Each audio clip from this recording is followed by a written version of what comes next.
Hi everyone, aldehyde ketones में methods of preparation कर रहे थे हम लोग और पीछे कुछ मेथड्स कंसिडर किए हैं हमने। अब कुछ स्पेशल मेथड्स हैं जो बेसिकली एरोमेटिक अल्डिहाइड्स और कीटोन्स का प्रिपरेशन के लिए स्पेसिफिकली, मतलब कि उस मेथड से एलिफेटिक अल्डिहाइड कीटोन नहीं बना सकते हैं, केवल एरोमेटिक के लिए है। कौन कौन से मेथड्स हैं? तो उधर जो हम लोग चल रहे थे नंबरिंग, उसमें 22 नंबर था ना, तो 23 में आ जाएगा। Preparation of aromatic aldehydes and ketones. Aromatic aldehydes and ketones. तो इसमें सबसे पहला है बाइफ्राइडल क्राफ्ट्स एसाइलेशन। नया रिएक्शन तो बिल्कुल भी नहीं है। फ्राइडल क्राफ्ट्स एसाइलेशन हमने ऑलरेडी पढ़ा हुआ है जब बेसिक ऑफ केमिस्ट्री पढ़ रहे थे हम लोग, उस समय। नया रिएक्शन नहीं है। इस रिएक्शन को हमने बेसिक ऑफ ऑर्गेनिक केमिस्ट्री, जहाँ इलेक्ट्रोफिलिक सब्स्टिट्यूशन रिएक्शन के बारे में पढ़ रहे थे, उस समय देखे थे इसको, इलेक्ट्रोफिलिक सब्स्टिट्यूशन रिएक्शन में। तो है क्या फ्राइडल क्राफ्ट्स एसाइलेशन? तो the reaction of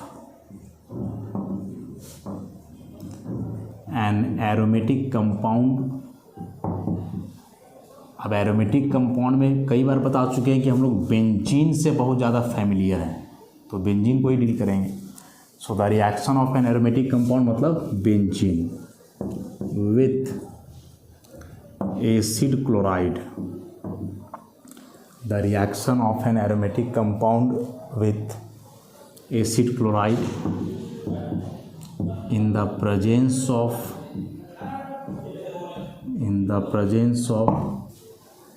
Lewis acid catalyst such as anhydrous AlCl3, FeCl3 etc.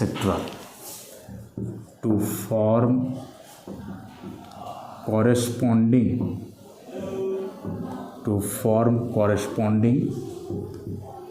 acyl benzene और aromatic ketone।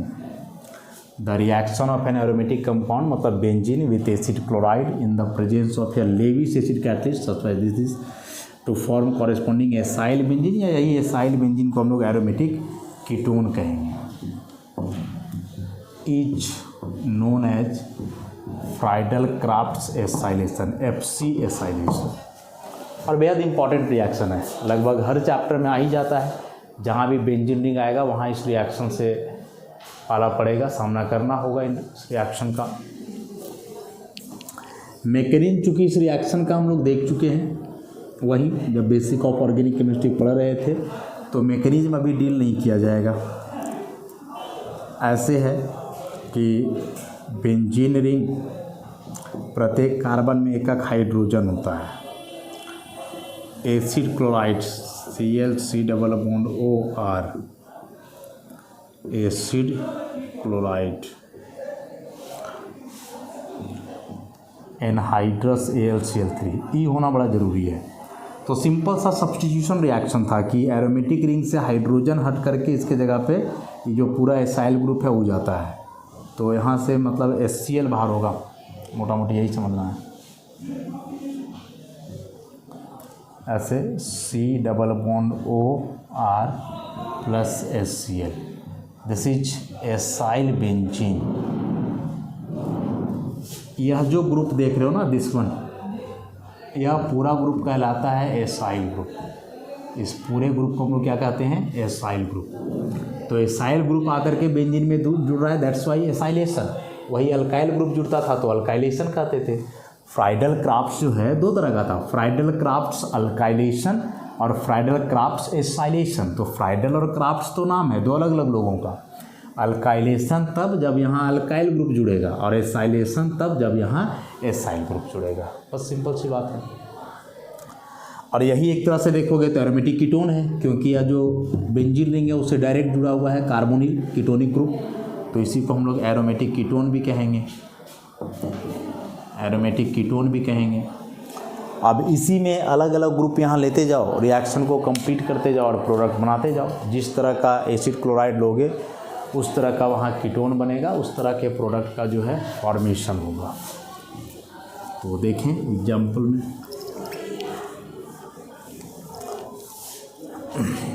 जैसे मान लें कि यहाँ बेंजीन का रिएक्शन करवा दें एसिटाइल क्लोराइड से, दिस वन एसिटाइल क्लोराइड, वही लेना है एनहाइड्रस AlCl3। तो रिएक्शन तो सिंपल सा है कि HCl यहाँ से होना है बाहर, ऐसा तो हो जाएगा C double bond O CH3 plus HCl। नाम क्या हो जाएगा इसका? एसीटोफिनॉन, दिस वन इज एसीटो। और बेंजीन में C डबल बॉन्ड O जुड़ा हुआ है तो फिनॉन हो जाएगा एसीटोफिनॉन। उसी प्रकार से यदि यहाँ हम प्रोपियोनाइल क्लोराइड ले लें CH2CH3, दिस इज प्रोपियोनाइल क्लोराइड, तो यहाँ भी वही होगा। लेविस एसिड कैटलिस्ट तो लेना ज़रूरी है ना, इसके बगैर होगा ही नहीं रिएक्शन, HCl बाहर होगा। तो इस बार बेंजीन रिंग में प्रोपियो ग्रुप जुड़ेगा, this one C double bond O CH2CH3। अच्छा यहाँ HCl लिखने का ज़रूरत नहीं है, प्रोपियोफिनॉन ऐसा। और एक लास्ट की बेंजीन है और यहाँ से ऐसा बेंजोइल क्लोराइड, वही कैटलिस्ट है एनहाइड्रस AlCl3, FeCl3 भी लिया जा सकता है, कोई भी लेविस एसिड। तो यहाँ से C डबल बॉन्ड O ऐसा, दिस इज बेंजोफिनॉल। तो इन तीनों रिएक्शन से, ये तीन एग्जाम्पल से तो साफ स्पष्ट हो गया होगा कि फ्राइडल क्राफ्ट एसाइलेशन में होना कुछ खास नहीं है, बस एरोमेटिक रिंग से एक हाइड्रोजन रिप्लेस करेगा एसाइल ग्रुप के द्वारा, इतना सा काम होना है। हाइड्रोजन रिप्लेस करेगा एसाइल ग्रुप के द्वारा, जो ग्रुप जुड़ेगा उस हिसाब से नाम हो जाएगा। एसिटोफिनॉन तो प्रोपियोफिनॉन तो बेंजोफिनॉन।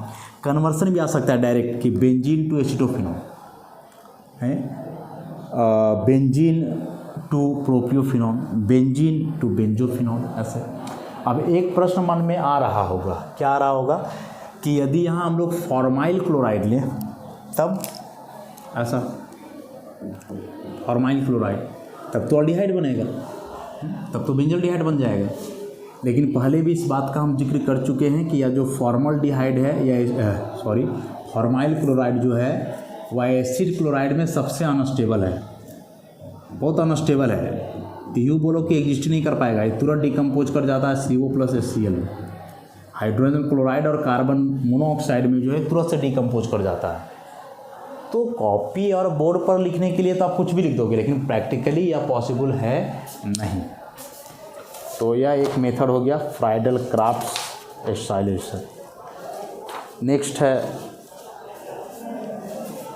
24 नंबर में, मैक्सिमम इसमें नेमिंग रिएक्शंस ही हैं, जैसे फ्राइडल क्राफ्ट नाम हुआ उनके द्वारा दिया हुआ रिएक्शन, वैसे ही अगला है इसमें 24 by Gattermann Koch reaction, by Gattermann Koch reaction है। क्या रिएक्शन? गाटरमैन और कोच भी यहाँ अलग अलग नाम है। कि the reaction of benzene, the reaction of benzene with a mixture of carbon monoxide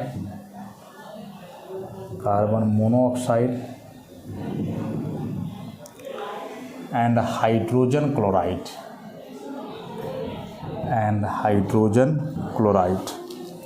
carbon monoxide और हाइड्रोजन क्लोराइड का मिक्सचर होगा in the presence of anhydrous AlCl3, in the presence of anhydrous AlCl3 to form benzaldehyde is called Gattermann Koch reaction. मतलब इसके पहले जो Friedl-crafts reaction हमने पढ़ा उससे केवल एरोमेटिक कीटोन बन रहा था और यहाँ केवल एरोमेटिक एल्डिहाइड बनेगा, और बेंजीन लिए तो ऑब्वियसली एरोमेटिक एल्डिहाइड में केवल बेंजल्डिहाइड आता है ऐसा। तो देखो सबसे पहले बोल रहा है कि कार्बन मोनोऑक्साइड और HCl का मिक्सचर होगा जो रिएक्शन करेगा बेंजीन से। अब बेंजीन खुद एक लिक्विड सॉल्वेंट है, यहाँ कार्बन मोनोऑक्साइड और HCl दोनों गैसियस फॉर्म में हुए, इन दोनों को डिजॉल्व करो उसमें, तो डिजॉल्व करने से कार्बन मोनोऑक्साइड और HCl पहले आपस में कंबाइन करेंगे और कंबाइन करके ये बदल जाएंगे HCOCl फॉर्माइल क्लोराइड। देखना चाहो तो ऐसे समझ सकते हो, देखो इसका एक्चुअल स्ट्रक्चर ऐसा होता है कार्बन मोनोऑक्साइड का, और यहाँ से आप लोगे HCl H+Cl-, तो सिंपल सी बात है कि कार्बन जो है माइनस से H को ले लेगा और ECl- ऑक्सीजन पर अटैक करेगा, बदले में E जाएगा यहाँ, तो ऑक्सीजन पे अटैक तो नहीं कर पाएगा क्योंकि ऑक्सीजन को इलेक्ट्रॉन मिलेगा इधर ट्रिपल बॉन्ड का पाई से, तो कार्बन का कम होगा, तो ये फाइनली जा करके कार्बन पे ही अटैक करेगा। तो देखो क्या हो जाएगा, H जुड़ गया है कार्बन से HC, E हो गया है डबल बॉन्ड O, और इसी कार्बन पे आकर के जुड़ जा रहा है Cl, तो बन गया ना फॉर्माइल क्लोराइड HOCl। तो कार्बन मोनोऑक्साइड और HCl फर्स्ट ऑफ ऑल आपस में कंबाइन करेंगे और ये कंबाइन करके पहले बनाएंगे फॉर्माइल क्लोराइड। फॉर्माइल क्लोराइड अलग से बना हुआ नहीं रह सकता है, कई दफ़ा बता चुके हैं, अनस्टेबल है, टूट जाएगा CO और HCl में।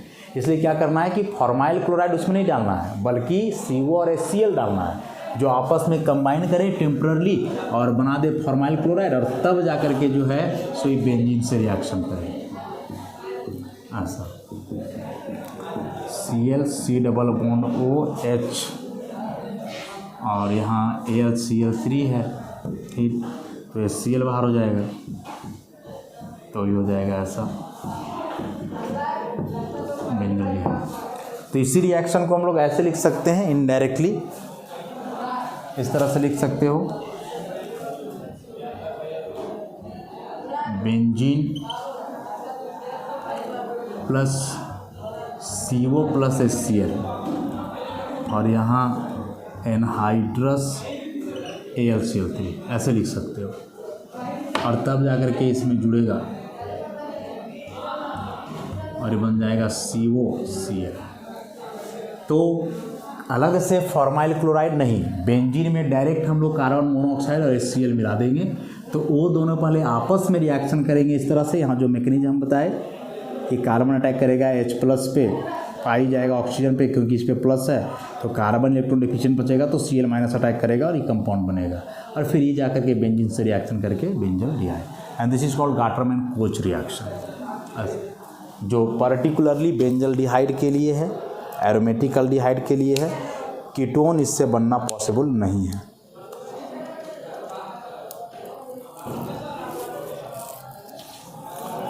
नेक्स्ट है इसमें गाटरमैन फॉर्माइलेशन। ये गाटरमैन-कोच रिएक्शन था, अगला इसमें है गाटरमैन फॉर्माइलेशन।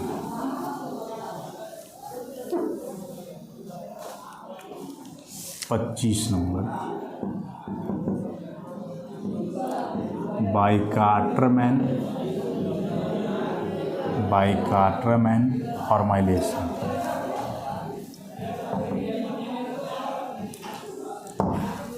इसमें क्या है, लैंग्वेज तो समझ ही गए हो, बस लिखते हैं मेन।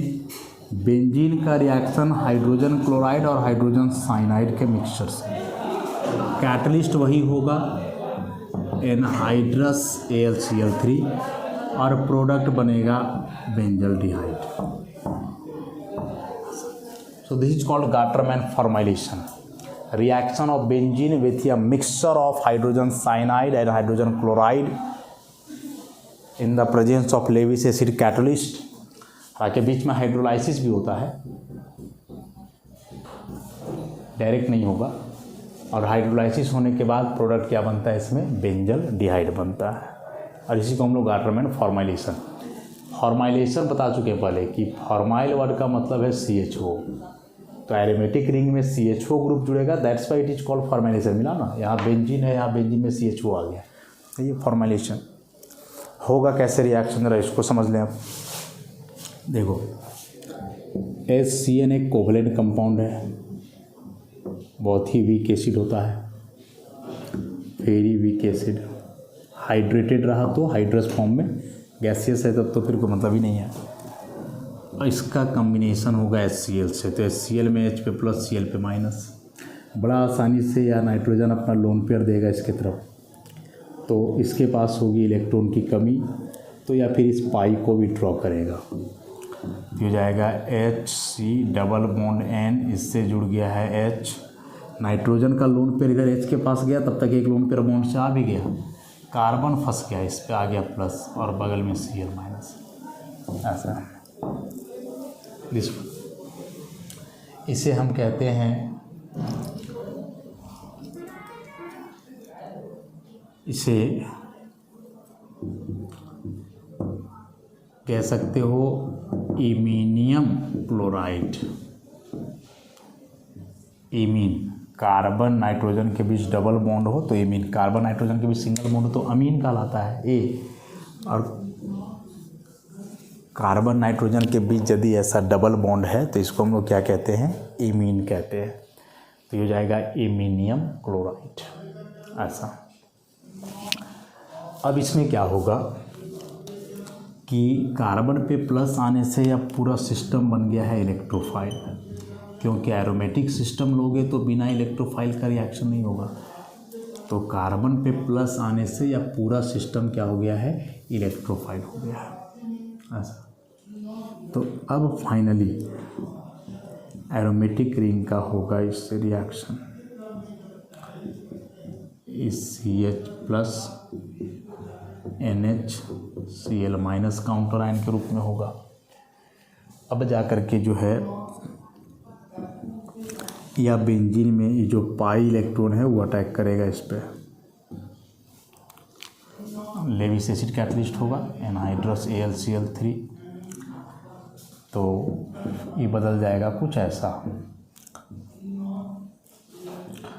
ऐसे, यहाँ H और यहाँ this one CH double bond NH, इस कार्बन पे आ जाएगा प्लस, तो यहाँ से प्लस आ गया तो अभी Cl माइनस काउंटर आयन यहाँ चला जाएगा, और फाइनली यहाँ से हाइड्रोजन को करो बाहर, तो पूरा यहाँ से HCl ग्रुप एलिमिनेट हो जाएगा, और ये हो जाएगा ऐसा।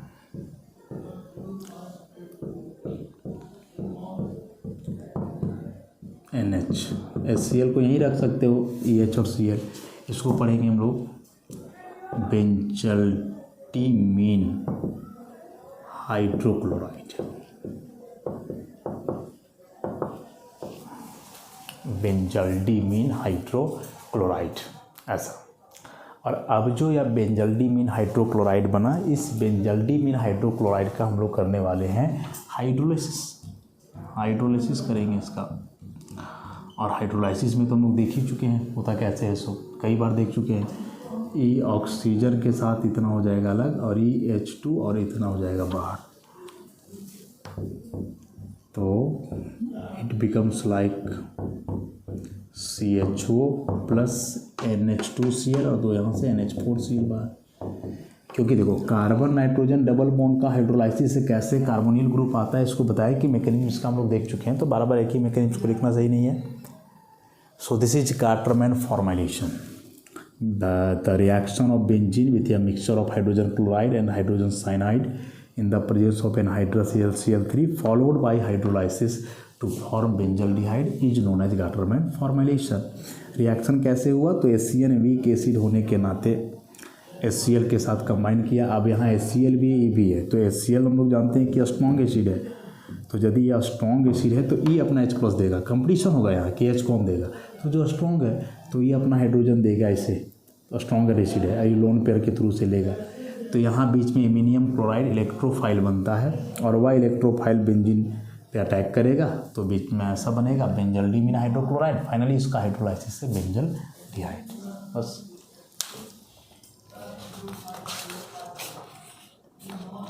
नेक्स्ट मेथड इसमें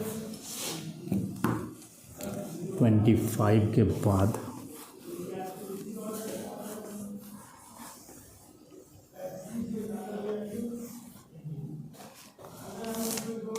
26 में very important by Reimer Tiemann reaction, very important reaction.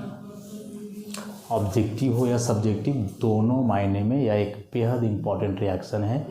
रीमर-टीमैन reaction है क्या? रीमर-टीमैन रिएक्शन एक्चुअली इसमें प्योर अल्डिहाइड या कीटोन नहीं बनता है, सब्स्टिट्यूटेड बनता है।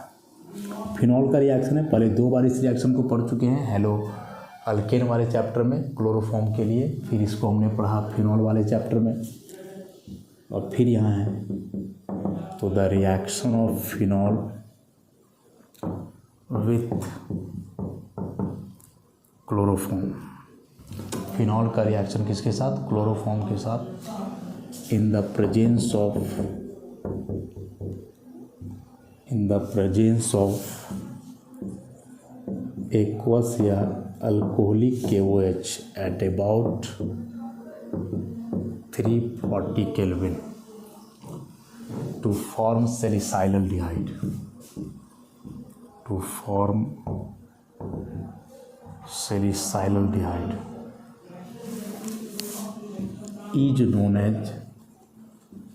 is known as Reimer Tiemann reaction. तो फिनॉल का रिएक्शन क्लोरोफॉर्म से एक्वस या अल्कोहलिक KOH के प्रेजेंस में, टेम्परेचर होगा 340 केल्विन के आसपास, तो प्रोडक्ट क्या बनता है इसमें? सैलिसाइलल्डिहाइड बनता है। रिएक्शन का मैकेनिज्म बड़ा इंपॉर्टेंट है, अभी तो सिंपली लिखोगे रिएक्शन को तो ऐसे हो जाएगा।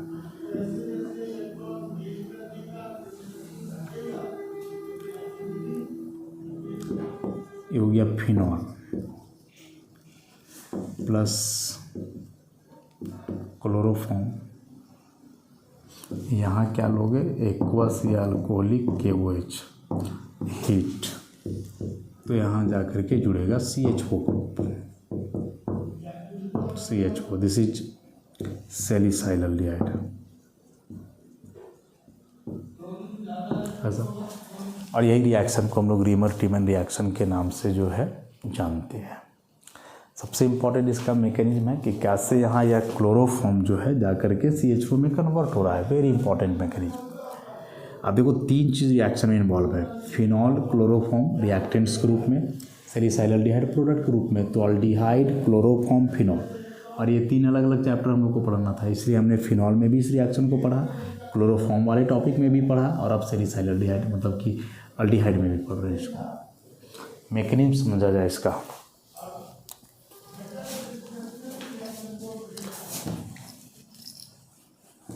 मैकेनिज्म बहुत इंपॉर्टेंट मैकेनिज्म है।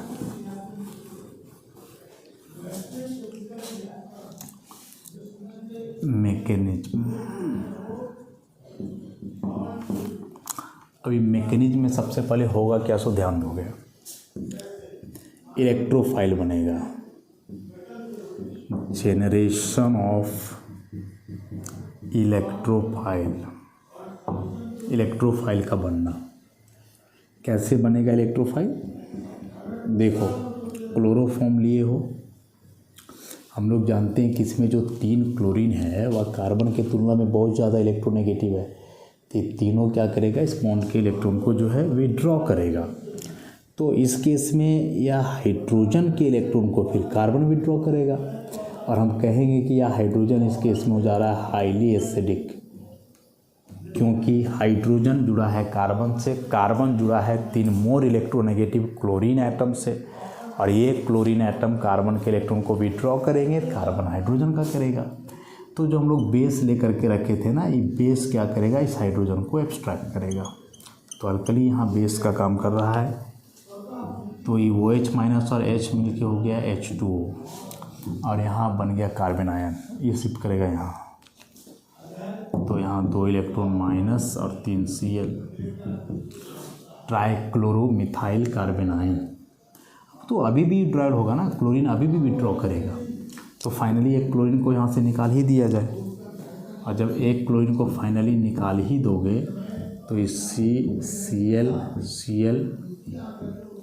2 इलेक्ट्रॉन, और अब देखोगे कार्बन पे कोई चार्ज नहीं होगा, लेकिन यहाँ कार्बन के वैलेंस शेल में इलेक्ट्रॉन मात्र 6 बचा, 2 4 6, तो इसका मतलब ये इलेक्ट्रोफाइल हो गया। और नाम क्या है इसका, तो डाइक्लोरोकार्बीन।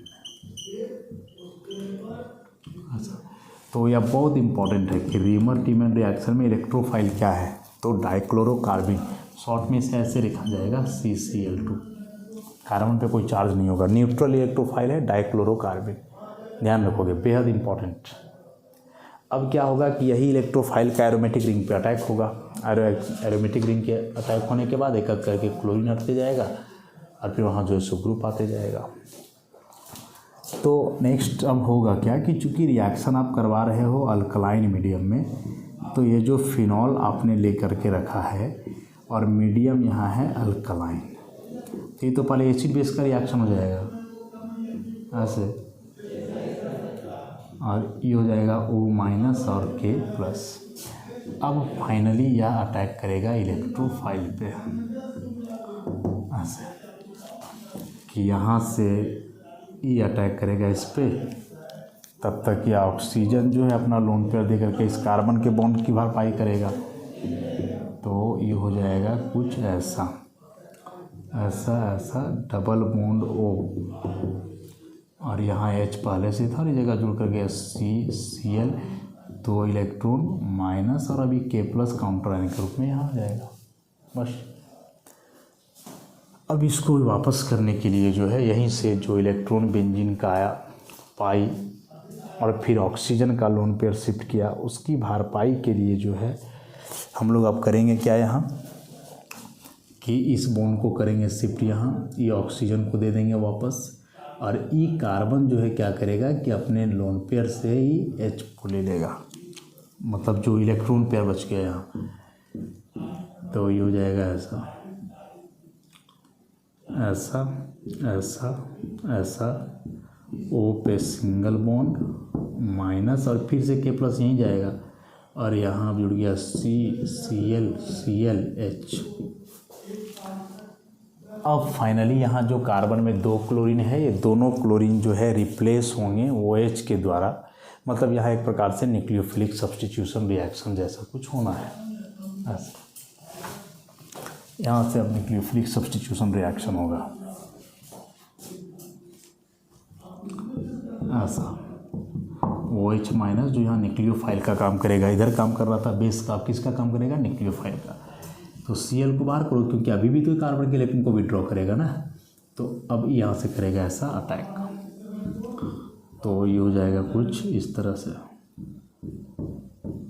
O पे माइनस K प्लस Cl तो हट गया, तो एक Cl तो फिर भी बचा H, और यहाँ हो गया OH ऐसा, इस तरह से।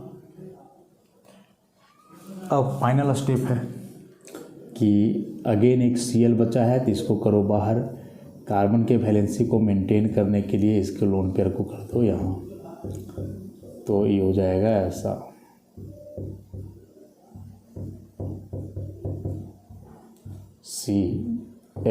Cl तो बाहर हो गया, ये डबल बॉन्ड OH एक लोन पेयर प्लस, तब ऑक्सीजन इस हाइड्रोजन के इलेक्ट्रॉन को विड्रॉ करेगा और फिर हाइड्रोजन को ले लेगा O माइनस, प्रोटॉन ट्रांसफ़र हो रहा है बस।